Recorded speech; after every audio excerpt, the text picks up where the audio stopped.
어떤 소리가 하나 있습니다. 30년 의사생활 내내 저를 쫓아다닌 소리입니다.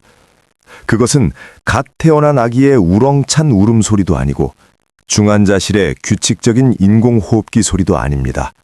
바로 차가운 수술실에서 들리는 뼈를 깎는 톱소리입니다. 알고 계십니까?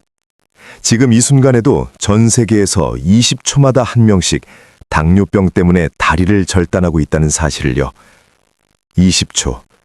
제가 이 문장을 말하는 짧은 순간에도 벌써 3명의 누군가가 영원히 두 다리를 잃었습니다. 그리고 가장 무서운 사실이 무엇인지 아십니까? 그 끔찍한 수술대 위에 오른 환자의 85%가 처음에는 그저 대수롭지 않게 여겼던 아주 작은 상처 하나에서 시작되었다는 것입니다. 오늘 저는 하얀 가운을 입고 높은 곳에 앉아있는 권위적인 의사가 아니라 부모님의 거친 손을 맞잡은 아들의 심정으로 이 자리에 앉았습니다. 만약 여러분이 혹은 여러분의 부모님이 침묵의 살인자라 불리는 당뇨병을 앓고 계신다면 지금 하던 일을 멈추십시오. 이 방송을 끄지 마십시오. 당신의 발가락이 수처럼 새카맣게 변하고 썩어 들어가는 냄새가 진동할 때가 되어서야 그때 알았더라면 하고 후회하지 않으시길 바랍니다. 인체는 완벽한 기계지만 동시에 무자비하기도 합니다. 우리 몸은 무지를 용서하지 않습니다. 특히 생명과 장애의 경계가 머리카락 한 올처럼 얇은 당뇨발에 있어서는 더욱 그렇습니다. 박 선생님의 이야기를 해드리고 싶군요. 제 기억 속에서 절대 지워지지 않는 차트 번호 1925번 환자입니다.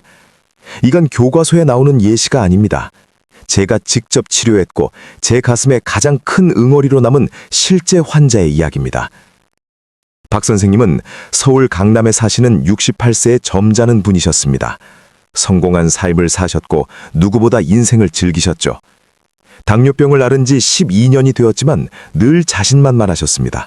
나는 아주 건강해. 주말마다 북한산을 오르는 걸 하고 말이죠. 맞습니다. 그분은 정말 건강해 보였습니다. 하지만 우리 어르신들이 흔히 저지르는 치명적인 실수를 하고 계셨습니다. 바로 자기 자신이 의사가 되어 스스로를 치료하려 했던 것입니다. 어느 11월의 늦은 밤 등산을 마치고 돌아온 박 선생님은 오른쪽 엄지발가락이 욱신거리는 걸 느꼈습니다. 발톱은 두꺼워져 있었고 누렇게 변해 있었죠. 아주 단순하게 생각하셨습니다. 등산화가 좀 끼었나 보군, 아니면 무좀이거나. 병원에 가는 대신 서랍 속에 있던 낡은 손톱깎이를 꺼내 들었습니다. 침침한 눈으로 떨리는 손을 억지로 고정하며 아프지 않게 발톱 깊숙이 파고든 부분을 잘라내려 애쓰셨죠. 그리고 탁! 피가 조금 맺혔습니다. 대수롭지 않게 솜으로 쓱 닦아내고 호랑이 연고를 조금 바른 뒤 잠자리에 드셨습니다. 별거 아니야. 그렇게 믿으셨으니까요. 하지만 그것은 덫이었습니다. 다음 날 발가락이 붉게 부어올랐지만 통증은 별로 없었습니다. 왜일까요? 당뇨합병증으로 신경이 마비되어 통증을 느끼지 못했기 때문입니다. 박 선생님은 민간요법이라며 뜨거운 소금물에 족욕을 시작했습니다. 정말 돌이킬 수 없는 실수였지요. 물이 너무 뜨거워 연약한 피부가 화상을 입고 있는데도 감각이 없으니 전혀 알지 못하셨던 겁니다. 3일째 되던 날 고열이 덮쳤습니다. 밤새 오한에 떨며 헛소리를 하셨죠. 구급차에 실려 저를 찾아왔을 때 양말을 벗기자마자 코를 찌르는 악취가 진동했습니다. 엄지발가락은 이미 발가락의 형체가 아니었습니다. 숫덩이처럼 검게 변했고 진물이 흐르고 있었습니다. 세균은 이미 뼛속 깊은 곳까지 파고들었습니다. 저는 아직도 잊을 수 없습니다. 박 선생님, 저희가 최선을 다했습니다만 괴사가 너무 빠릅니다. 지금 당장 오른쪽 발목을 절단하지 않으면 오늘 밤 폐혈증으로 돌아가실 수도 있습니다. 라는 제 선고를 듣고 멍하니 허공을 바라보던 그 눈빛을 말입니다. 서울의 가장 높은 산들을 정복했던 그 강인한 다리가 집에서 깎은 발톱 하나 때문에 영원히 무너져 내린 것입니다. 혹시 궁금하지 않으십니까?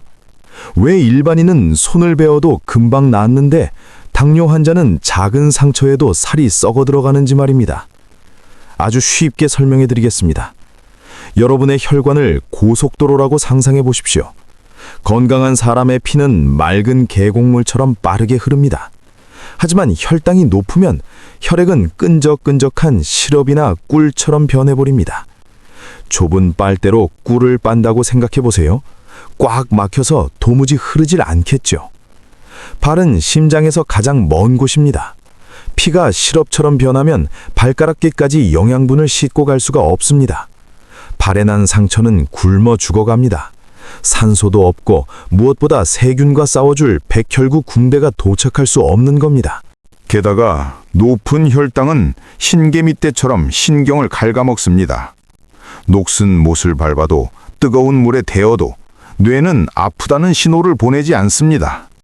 상처가 났는데도 그 위를 계속 걸어다니니 상처는 쩍쩍 벌어지고 세균은 신나서 파티를 엽니다. 결국 통증이 없는 무감각, 피가 통하지 않는 혈관, 폭발하는 세균, 이 세 가지가 합쳐져 괴사라는 사형 선고를 내리는 것입니다. 의사로서 경고합니다. 한국의 어르신들이 가진 습관 중에 발을 죽이는 행동들이 있습니다. 제발 귀 기울여 들으십시오. 첫째, 뜨거운 물에 발을 담그는 족욕이나 반신욕. 제발 멈추십시오. 당뇨 환자의 발은 온도계가 고장난 상태입니다. 펄펄 끓는 70도의 물도 따뜻하다고 느낍니다. 발을 빼보면 이미 피부는 익어서 벗겨져 있습니다. 둘째, 내성 발톱을 뺀다며 집에서 발톱을 깊게 파거나 목욕탕에서 발 관리를 받는 것. 소독되지 않은 도구에 긁힌 작은 상처 하나로 황색 포도상 구균이 침투합니다. 셋째, 집에서 맨발로 다니는 습관입니다. 깨끗해 보이는 마룻바닥에도 말라 비틀어진 밥풀, 손주가 가지고 놀던 작은 장난감 조각, 혹은 떨어진 옷핀이 숨어 있을 수 있습니다. 이것들은 당뇨 환자에게는 질환나 다름없습니다. 그렇다면 이 소중한 다리를 지키기 위해 무엇을 해야 할까요? 두려워만 하지 마시고 지금 당장 행동하십시오. 냉장고 문에 붙여두고 매일 지켜야 할 생존 수칙입니다. 가장 중요한 것, 매일 밤 거울로 발바닥을 확인하십시오. 눈이 침침하거나 배가 나와서 발바닥을 보기 힘드신가요? 방바닥에 거울을 하나 두십시오. 잠들기 전 발가락 사이사이, 발 뒤꿈치를 거울에 비춰보세요. 상처는 없는지, 갈라진 곳은 없는지. 만약 이상하다면 소금물로 씻고 날이 밝는 대로 병원으로 달려가십시오. 다음으로 흰색 양말 그리고 넉넉한 신발과 친해지십시오. 왜 하필 흰색일까요?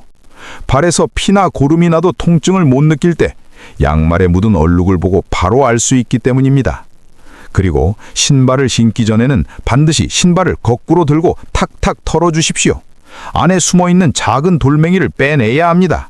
식탁 위에는 혈관 청소부들을 올리십시오. 천연 인슐린이라 불리는 여주, 그리고 끈적한 피를 맑게 해주는 양파와 마늘을 가까이 하십시오. 마지막으로 상처가 났다면 절대 된장을 바르거나 민간요법을 쓰지 마십시오. 깨끗한 물로 씻고 소독한 뒤 즉시 병원으로 가십시오. 내일이면 괜찮겠지 하는 생각이 사람을 잡습니다. 당뇨 환자에게 시간은 곧 생명입니다. 존경하는 어르신 여러분, 그리고 가족 여러분. 30년 동안 의사 가운을 입으면서 자기 몸을 너무 끔찍하게 챙긴다고 후회하는 사람은 단 한 명도 보지 못했습니다. 오직 설마 하다가 다리를 잃고 흘리는 뒤늦은 눈물만을 보았을 뿐입니다. 당뇨병이 인생의 끝은 아닙니다. 하지만 방심은 끝이 될 수 있습니다. 여러분의 그 두 다리는 젊은 날의 험한 길을 헤쳐왔고 자식들을 위해 굳건히 버텨주었으며 가정을 지키기 위해 쉴 새 없이 달렸습니다. 이제 그 다리가 약해지고 도움이 필요할 때 제발 외면하지 말아 주십시오. 누렇게 변한 발톱 하나를 가볍게 보지 마십시오. 작은 상처 하나가 노년의 자유를 빼앗아가지 못하게 하십시오. 지금 당장 허리를 숙여 고생한 자신의 발을 어루만지며 약속해 주십시오. 아껴주겠노라고. 제 말이 다소 잔인하게 들렸을지 모르지만 그것은 여러분을 향한 제 간절한 진심입니다. 저는 10년 뒤에도 여러분이 휠체어가 아닌 두 다리로 공원을 산책하는 모습을 보고 싶기 때문입니다. 여러분의 발을 지키십시오. 바로 오늘부터 말입니다.